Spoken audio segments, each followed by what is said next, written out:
O Carlos susteve a respiração e abriu a sua encomenda da Amazon. É um novo aspirador robô que vai deixar o seu chão impecável por um preço muito mais baixo do que ele estava à espera. Para o Carlos, é 5 estrelas.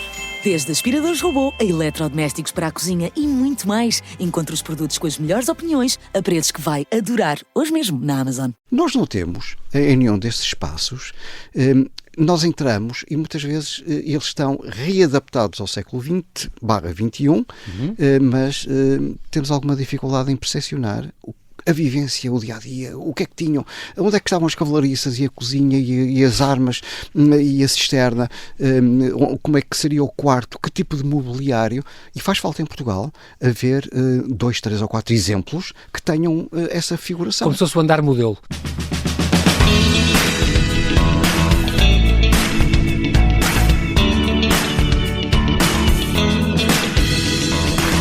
O historiador Augusto Moutinho Borges, professor, investigador, consultor em investigação histórica e autor de mais de 3 dezenas de obras sobre património, é o autor também da nova edição biblioteca da revista super interessante, intitulada Viagem por Castelos de Portugal. Um périplo por 41 castelos da nossa história e imaginário, com fotografias, ilustrações, lendas e habitantes ilustres, a sua história e histórias, extensa bibliografia e um completo glossário. Um guia indispensável para os seus passeios de fim de semana, a começar já, porque não, esta primavera. Olá Augusto, e bem-aja por ter aceitado este meu convite. Mais uma vez, bem-vindo de volta à Rádio Observador. É sempre um gosto, naturalmente. É um prazer também falar consigo. É engraçado porque esteve cá e estive a ver em março de 23, portanto já fez 2 anos. Devia vir todos os anos, pelo menos, por ocasião daquele álbum do CTT, dos castelos e fortalezas da Raia Luso-Espanhola. Este roteiro por um percurso patrimonial ao longo da fronteira entre os reinos ibéricos. Tem tido uns livros lindos, além de serem muito importantes e com todo o levantamento que tem feito, o cuidado, e o carinho que tem, e o cuidado. E a especificidade também, o Augusto, confesso que tem aquela coisa extraordinária, por exemplo, não só dos palácios, por exemplo, que também percorre, de particulares, que não estão abertos em geral ao público, muito este património do Exército, a que o Augusto tem acesso, e que também, se não fosse o Augusto, a gente não sabia muito do património que está nas mãos do Exército, ainda bem, e bem tratado. E felizmente. Mas é muito, e é importante. E é fundamental. E nessa perspectiva, o Exército e o próprio Ministério da Defesa têm pugnado em valorizar este património que, de outra forma, estava ou fechado ou decadente, como muitas vezes vemos. Não é destratado, que eles eles tratam bem e conservam, isso é verdade. Conservam, mantêm. Mas assim mostram e exibem, que no fundo é um bocado de património de todos também, não é? Mas está à guarda deles. A história e a cultura militar faz parte da nossa identidade e nós muitas vezes julgamos que o Exército e o Ministério da Defesa são para a guerra, para o pim-pam-pum. Exatamente. Não, há todo um património. Exatamente. Se nós pensarmos que Portugal foi feito de armas na mão, com o crucifixo e a pena, temos de ver que esta realidade e os militares são sensíveis. Exatamente. Mas também, alguns não serão tanto quanto isso, mas na sociedade civil também não é assim que são todos ilustrados e cultos, e muitas vezes vemos o nosso património a ser degradado por aqueles que não são.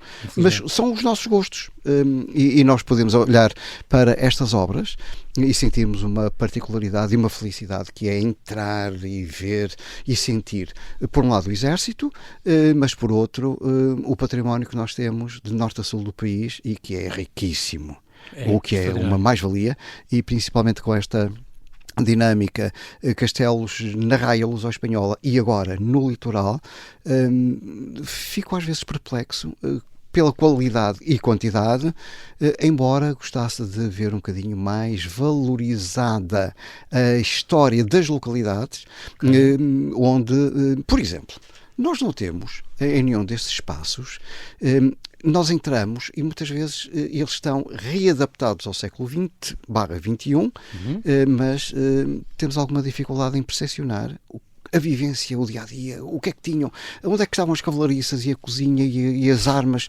e a cisterna, como é que seria o quarto, que tipo de mobiliário, e faz falta em Portugal haver 2, 3 ou 4 exemplos que tenham essa figuração. Como se fosse o andar modelo. Isto tem um bocadinho a ver com por exemplo, as recriações históricas, que tem muito a ver consigo e com a Almeida. E com a Almeida. Para as pessoas vêm muitos estrangeiros e tudo, inclusive, ver como é que aquilo era, porque aquilo é muito bem feito há muitos anos. Ou seja, pode-se dizer, mas não são exatamente iguais. Mas as recriações históricas, as armas, os fardamentos não são iguais, mas nós entramos. Claro. Nós somos atores. E essa falta de entrar... João Paulo, imagino que era chegarmos a Évora Monte aquele belíssimo Extraordinário, espaço, aquele sim. passo, e vermos recriado como seria com as tapeçarias nas paredes, os tapetes no chão, o mobiliário, uma mesa posta. Temos um bocadinho essa noção no Paço do Cal de Guimarães. Exatamente, ia dizer isso. E temos isso.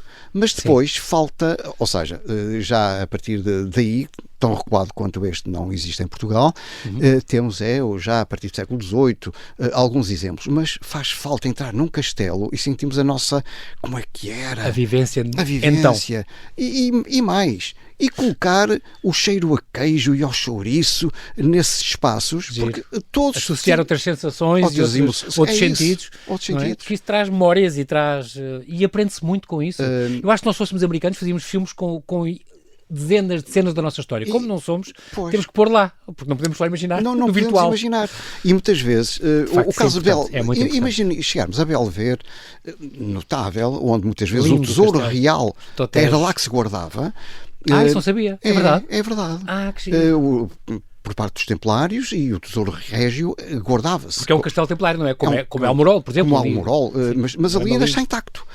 Chegarmos àquele espaço... Tem aquela capela lá dentro, aquela igreja, com um retábulo lindo, lembro daquilo tão bem. Mas se pudéssemos entrar, e em vez de ter vitrines ou painéis explicativos sobre a arqueologia, o que se encontrou, mas vermos, sentirmos o ruído das como moedas. Vivência... Outras vivências. E em Portugal isso ainda não existe. E é aquela lacuna que eu senti, e juntamente com a colega Luísa Machado Ferreira, que aliás colaborou neste livro. Somos autores e também no, desta revista. Co-autores dos dois, sim. E sentimos essa vivência. Faz falta. Mas isso acontece educativo. lá fora, Augusto? Acontece Conhece muito. Exemplos onde isso é muito bem feito? Que é muito bem feito. Por exemplo, em Espanha, perto de Córdoba, há castelos, e por toda a Espanha há alguns destes exemplares. Mas se formos, por exemplo, a Itália, temos muita dessa representação. Inglaterra, até mesmo França. É muito engraçado. Suscitar esse gosto também. Esse gosto. Até nas gerações mais novas e tudo, para entrar, a vivência é diferente. Eu senti isso numa visita que fizemos a Florença. Foi super interessante. E vendo o Palácio da Avanzati, fui ver uma primeira vez, depois fui já sozinho ver segunda vez, e às tantas eu estava a olhar para algumas peças e estava lá um casal de portugueses que não percebiam muito bem o que eram os orifícios e por onde este e aquele elemento. Eu comecei a explicar. E passado um bocadinho já estavam outros também a ouvir, a juntarem-se. Eu já fiz visitas guiadas consigo e o Augusto consegue ser muito sedutor na maneira como explica as coisas. João Paulo, mas agora imagino que eu em Itália passa uma funcionária que olhou, perguntou o que é que eu era, se era guia. Não sou. Mas também é. Eu gosto de património, sim, eu gosto de património. Sabem que amanhã vamos ter aqui um grupo de portugueses e não temos ninguém que fale português. Queres fazer a visita? Agora imagino, eu pela segunda vez ir ver o Palácio da Avanzati, a fome com vontade de comer. E ali a fazer uma visita a um grupo de portugueses tão atencioso. Ou seja, porque lá é a vivência, nós sentimos aquele mobiliário, é da época, mas nós poderíamos recriar. Era espetacular se eu conseguisse. Era uma ideia muito boa. A sua ligação a Almeida, eu estou a dizer isso porque vejo alguns escritos seus que dizem que foi escrito na Casa de Santiago.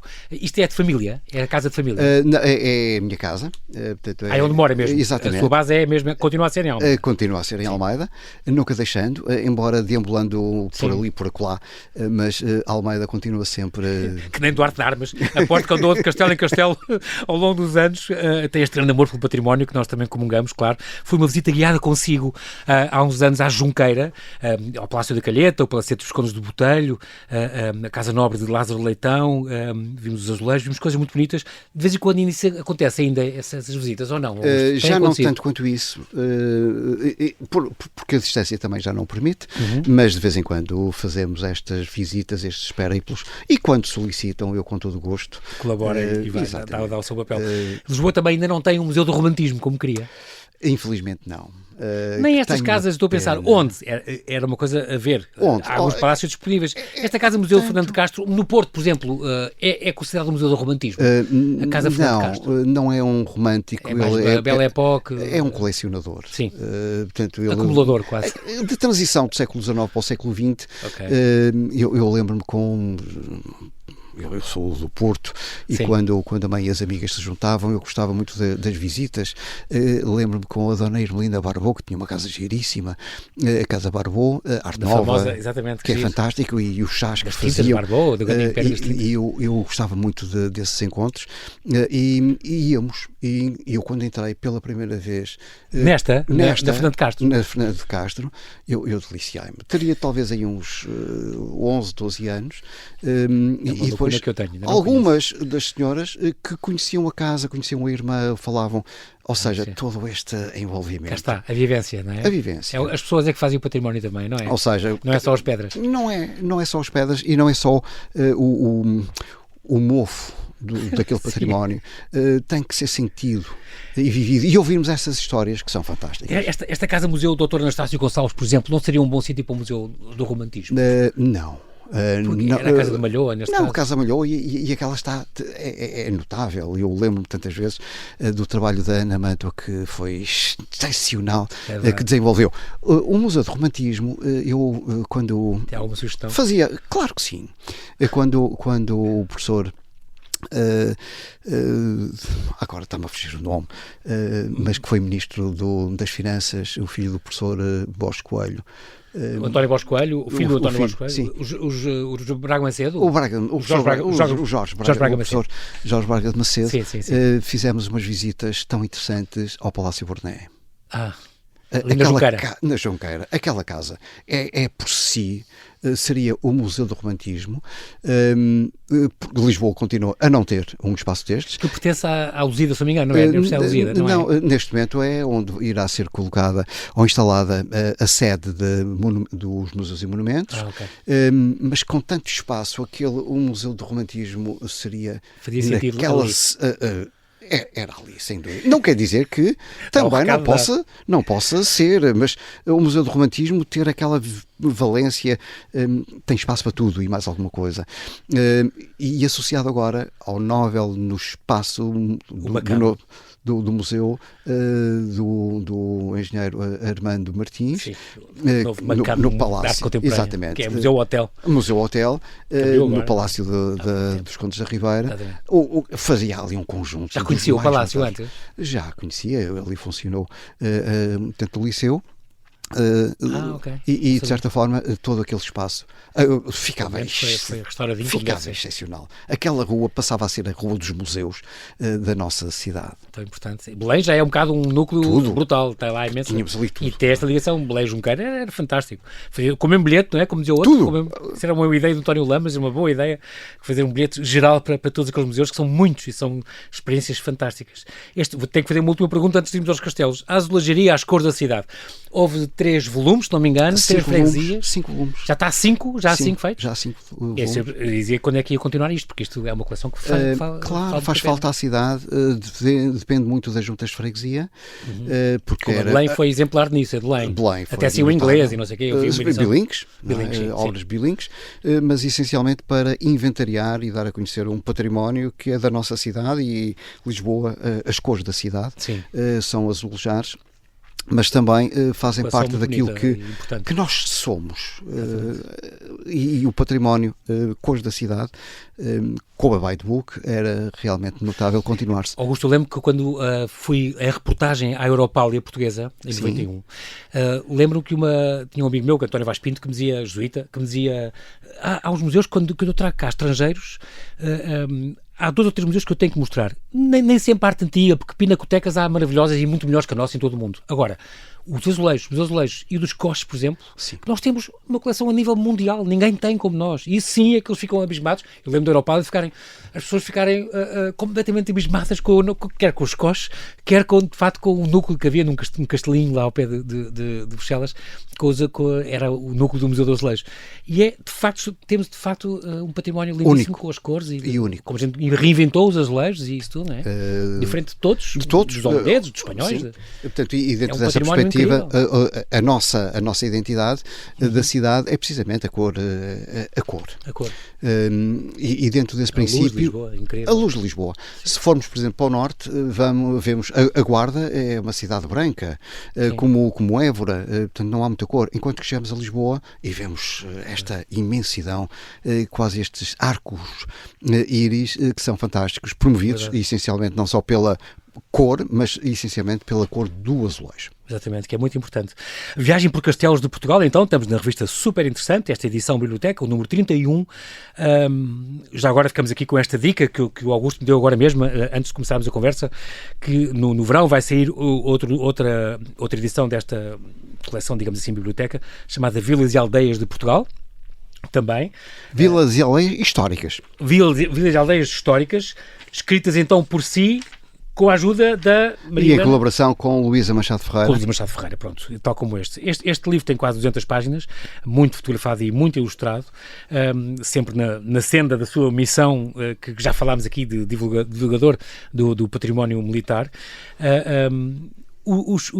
Aqui também fez lembrar estes seus 41 castelos do nosso imaginário, esta fonte primordial que era o Duarte de Armas, este escudeiro Dom Manuel, que andou a percorrer o país todo, mas ele dedicou-se só àqueles da Raia, não foi? Da Raia. Do nosso lado e do lado de Espanha também, sim, ou não? Não, do lado de Espanha, um ou outro, só para contextualizar, em termos de distância e aquilo que havia.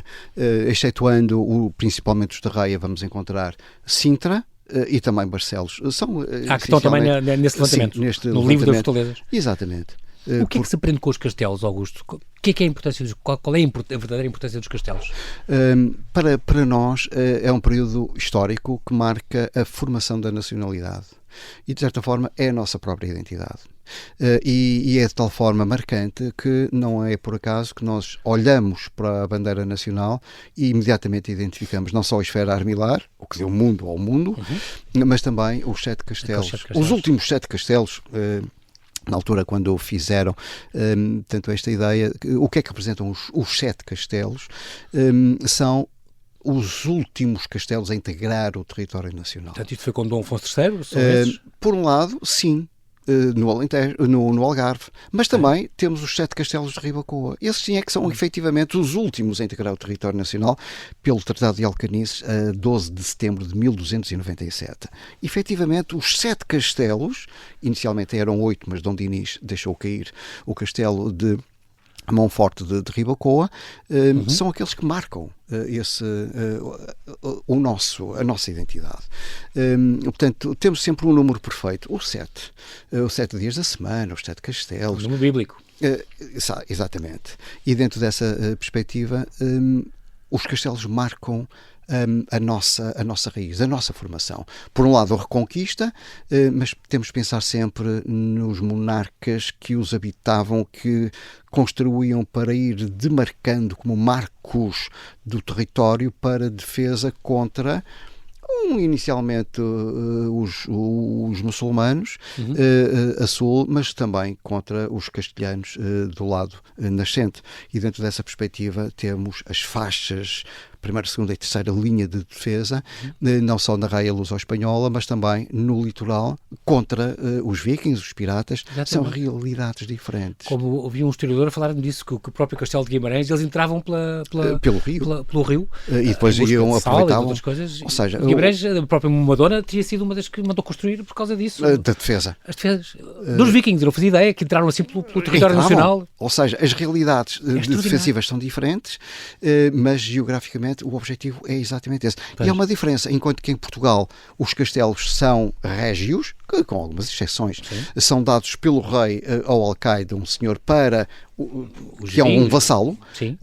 Do lado espanhol Era isso já não acontecia. em mãos particulares, quase Eram todos. mãos particulares. Nobreza. O que se mantém praticamente ainda hoje. Exato. E a diferença entre, muitas vezes, ouvia o Sousa Lobo ou o próprio Salgueiro Maia, o Matos Coelho, da Associação dos Amigos dos Castelos, que quando nos conhecemos, eles diziam: Augusto, cuidado, é que em Portugal os castelos são do Estado e do lado espanhol os castelos são privados.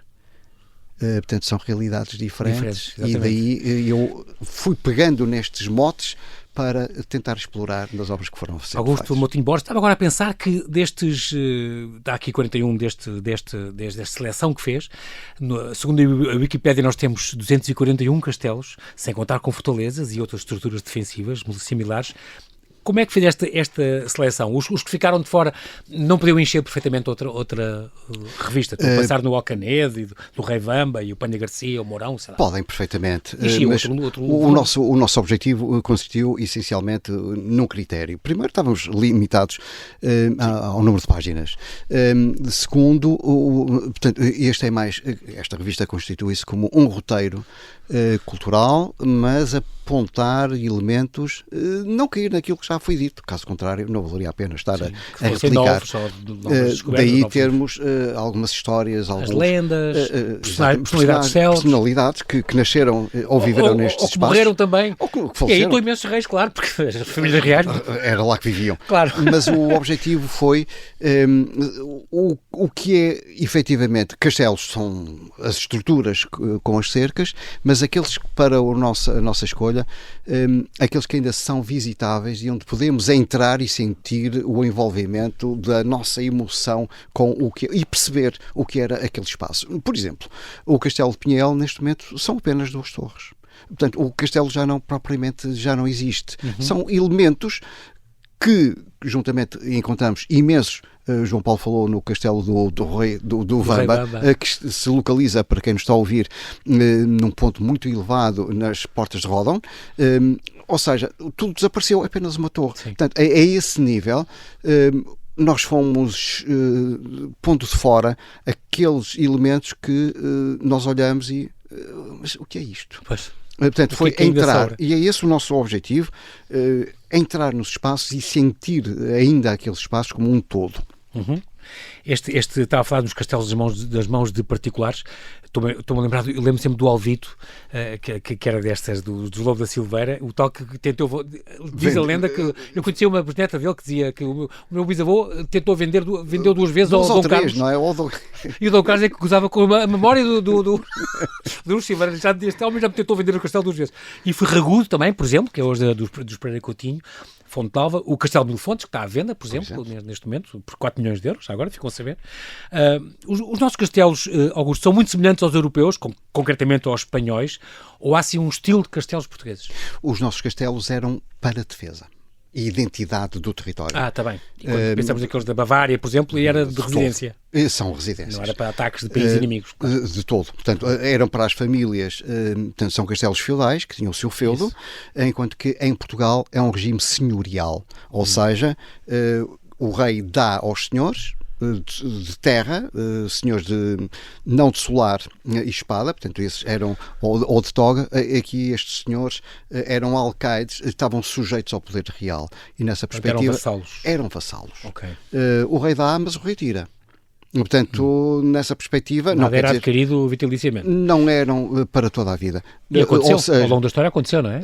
Mas depois, quando por vezes os títulos eram dados de juro e herdade, ou seja, hereditariamente, então, já que estavam ali, iam mantendo como alcaides o cargo. Mas, muitas vezes, esses senhores viviam fora das localidades, vinham para Lisboa e depois nomeavam ou arrendavam a determinadas personalidades, pessoas que pagavam para ser os alcaides disto, daquilo, daquilo outro. Portanto, mas o rei dá, o rei tira.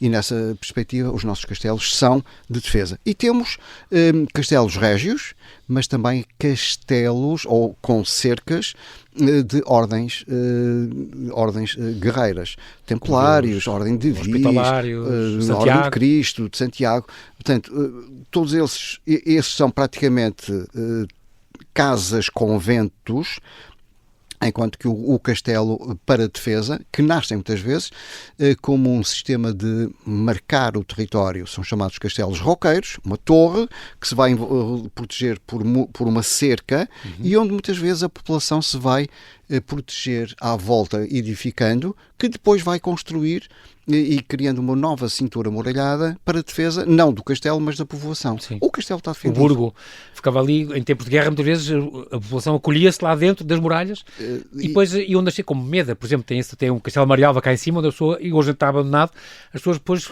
construíram a aldeia cá em baixo, a Marialva. Portanto, o Burgo Velho e o Burgo Novo. O Velho está protegido por muralhas, que depois tinha as suas limitações em termos de entrada, de carros, portanto, os moares já não podiam muitas vezes permanecer, e depois também, devido ao enriquecimento populacional, nas ceifas os agricultores não podem entrar no castelo, que fecha as portas por volta das 7 da tarde, ao pôr do sol. Eles trabalhavam até às 7 ou às 8 da noite, portanto começavam a ficar cá fora, construindo e edificando, vão surgindo os arrabaldes e daí se dá a proliferação dos novos burgos muito mais abertos. Em caso de guerra refugiavam-se todos lá dentro. Lá dentro, claro. Qual é... tem noção de qual é o nosso castelo mais antigo? Eu estava a pensar neste de Salir e Pader, neste são de Taipa, castelos mouros, mas se calhar não, nós temos castelos mais antigos. Temos castelos mais recuados. Não é fácil... O de Montemoro Velho, por exemplo, é falado em 1848, o Ramiro I das Astúrias e o seu tio, o abade de Lourvão, por exemplo, é já em 848, é 400 anos antes, 300 anos antes de Portugal existir. Ou mesmo o castelo. O de Guimarães também. O de Guimarães, sim. Como Madonna Dias. Exatamente. Ou, eventualmente, o castelo de Trancoso. Nono, décimo, por aí. É? Só para quem nos está a ouvir... Como é que poderemos definir, efetivamente, a origem e a evolução do castelo? E facilmente, grosso modo, a ideia é esta. Inicialmente é uma torre para defesa, pétrea, às vezes eram protegidos por uma cerca de madeira, fazendo lembrar aqueles fortes, os fortes do faroeste americano, portanto, à volta uma paliçada, que depois é substituída por pedra e fica a torre de homenagem.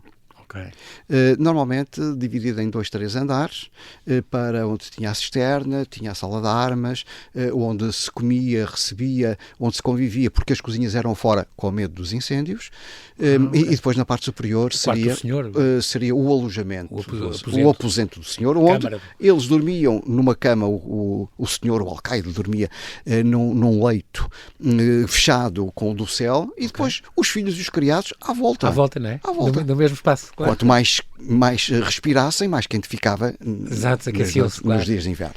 Portanto, e temos alguns exemplos. É o caso do Castelo de Guimarães, ou o Castelo de Melgaço, entre outros. Com a evolução da arte da guerra, pensaram os técnicos e estrategas de que, em caso de ataque, era preferível colocar a torre de homenagem não no centro, porque ficava isolada, mas afastado o mais possível da porta principal. E, sendo necessário, criava-se ali uma segunda porta de fuga, chamada porta de traição, por onde poderiam fugir os sitiados.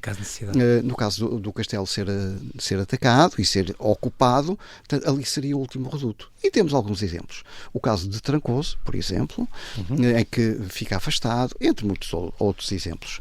Que está em ótimo estado o Trancoso, por acaso, estão muito bem conservados.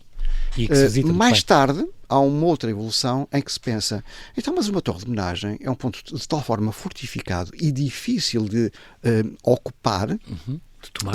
Então, nessa perspectiva, vamos retirar a torre que estava afastada e vamos colocá-la junto à porta principal, porque na parte superior, colocando-lhe barbacãs, um conjunto de pontos mais elevados, é possível aceder a quem está a tentar arrombar. Sim. Portanto, e temos já, então, com Dom Dinis vai implementar inúmeros castelos, começando com o castelo de Sabugal, por exemplo, em Ribacoa, ou mais tarde temos outros exemplos, por exemplo, no sul, em Estremoz, ou em Beja. Portanto, o castelo tem esta evolução rápida, que se vai continuar no tempo e no espaço. Por exemplo, em Vilar Maior, também em Ribacoa, o próprio mestre Dom João I, mais tarde, vai construir uma torre. Vai construir uma torre junto à porta, não voltada para o interior, mas já voltada para o exterior, a torre de homenagem principal. Ou seja, temos aqui, grosso modo, uma evolução. Mas o castelo não é só isso. Normalmente havia... A pirobalística foi com as torneiras, com tudo isso ia mudando a estratégia. Mas muitas vezes nós vemos 2, 3 torres. O caso de Montalegre, paradigmático para aquilo que agora vamos referir, tem a torre de homenagem, junto à porta principal, e depois tem mais 2 torres. Uma delas era normalmente destinada ao corpo da guarda, onde estavam os homens, os soldados, os estábulos à volta, normalmente edificados em madeira, praticamente desapareceram, e depois uma segunda torre que servia muitas vezes para guardar os tombos, ou seja, os registros de propriedade, o tesouro, os bens que ali se encontravam, e que normalmente eram respeitados porque sabia-se efetivamente que era ali que se encontrava a fonte de riqueza, e sendo necessário essa componente económica. Portanto, quando vemos 3 torres, normalmente eram destinadas a ter estas funções. E não deixa de ser interessante que nós encontramos junto aos castelos portugueses inúmeras lendas, inúmeras histórias. É incrível. Se eu lhe pedisse, é uma pergunta um bocado traiçoeira, qual é o castelo para si, o seu preferido? Ou diga-me 2 ou 3 que acho sempre uma joia e sempre passa lá, não resiste a entrar ou não resiste a admirar. Tem que, com certeza, os seus... Eu também tenho 1 ou 2, já lhe digo. Mas... Claro. Eu particularmente gosto além muito... da Almeida, não vale. Não, Almeida já não tem castelo. Exato. É uma fortaleza. Mas teve. Claro. Fazia parte também explodiu em 1810. Exatamente. E que felizmente o meu 6º avô já tinha descendência, porque nessa altura, em 1810, era o responsável por abrir e fechar o paiol, ou o grande homem de confiança, o grande oficial de confiança, e que com a explosão voou na fatídica fim de tarde de 26 de agosto de 1810, felizmente que já havia descendência. Então já não tem. Então dos que ainda existem? Daqueles que particularmente mais gosto. Ou por uma questão arquitetónica, ou por uma questão histórica?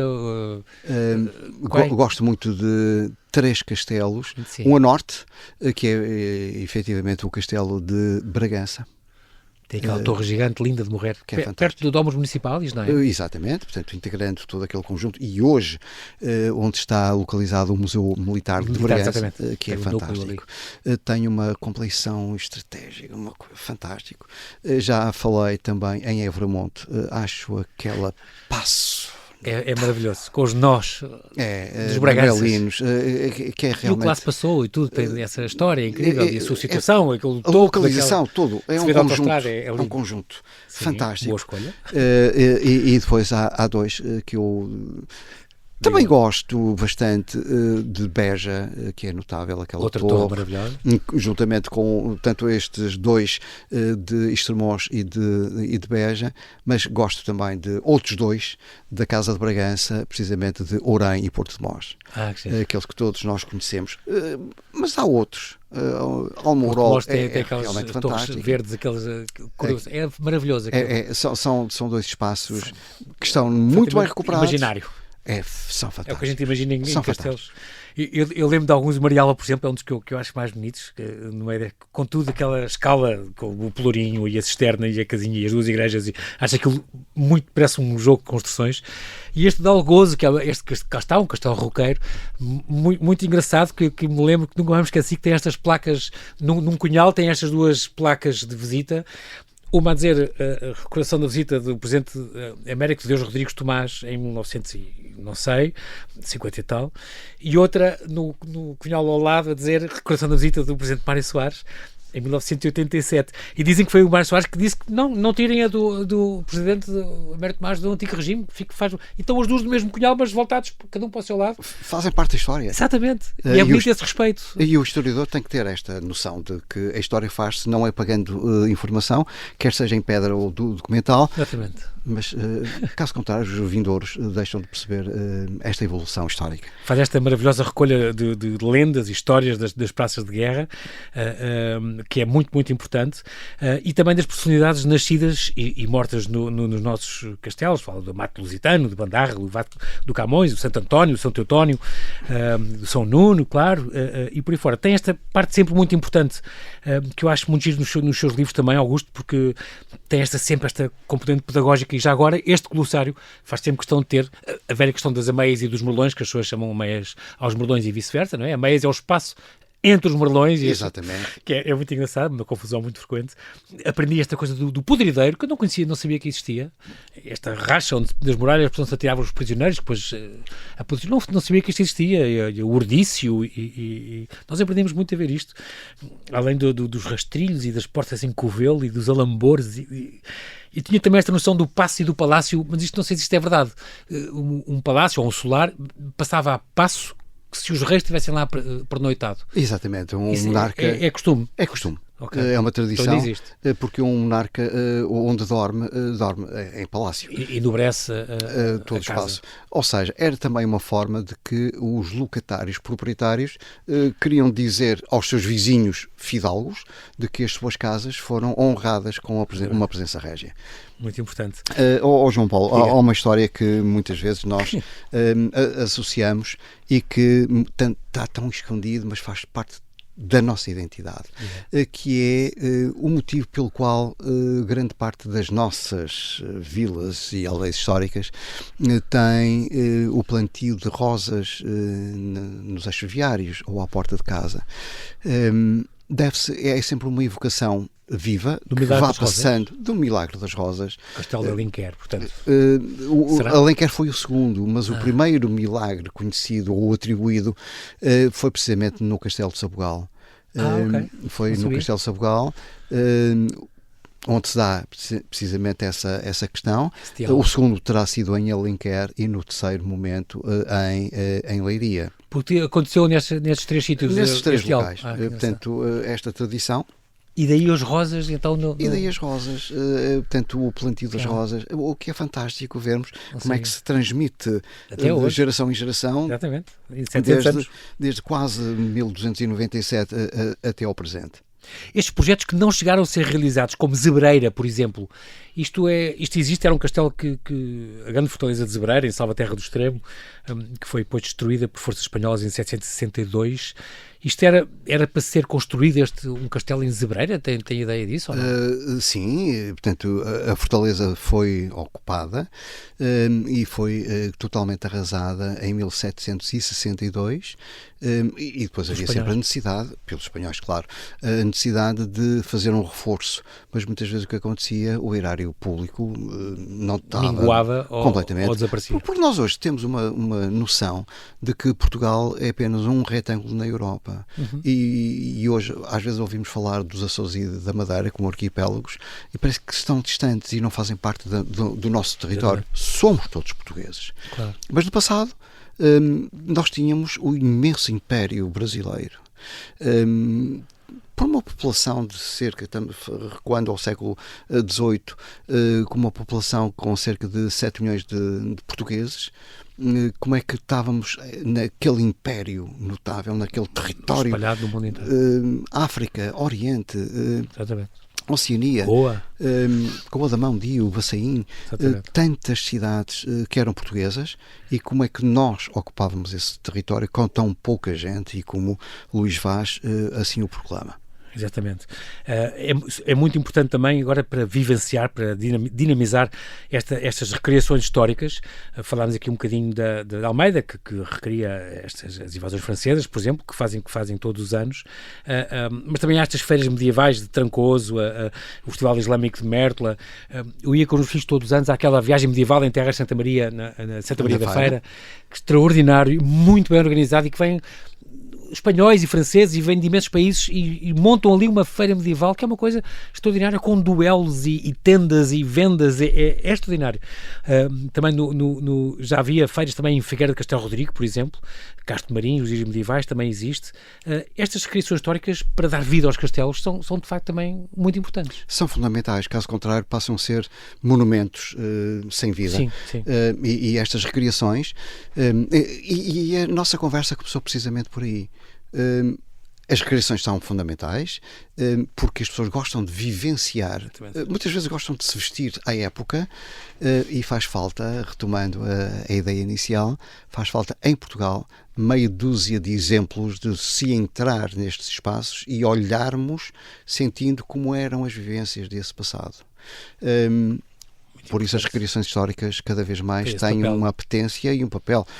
Poderíamos citar outras, pegando mesmo como palco em Montalegre, do cenário daquele magnífico castelo, que foi também senhorio do Condestável Nuno Alves Pereira, e tivemos as sextas-feiras 13 em Montalegre, que são ponto de referência, ou seja, o castelo não é só para a arte da guerra, mas também para o nosso cotidiano, levar-nos ao imaginário, como o Padre Fontes também desenvolveu e leva, e tem milhares de visitantes nas sextas-feiras 13, tendo como cenário um castelo. Castelo, exatamente, tão bom aproveitar estas estruturas extraordinárias da nossa história. Augusto Moutinho Borges, quero agradecer muito a sua presença, o nosso tempo voou, foi muito, muito bom. Fica desde já agendada o seu regresso quando passar outra vez aqui por Lisboa, quando já tivermos então o livro do CTT ou outros que se proponham, porque de facto as histórias nunca mais acabam consigo, é sempre bom ouvi-lo. Quero agradecer muito a sua disponibilidade em ter vindo. Boa viagem de volta para Almeida, muito obrigado por ter vindo, Augusto. João Paulo, é um prazer, e a quem nos ouve, sintam um castelo com parte da nossa identidade. Fica aqui este repto. Muito obrigado.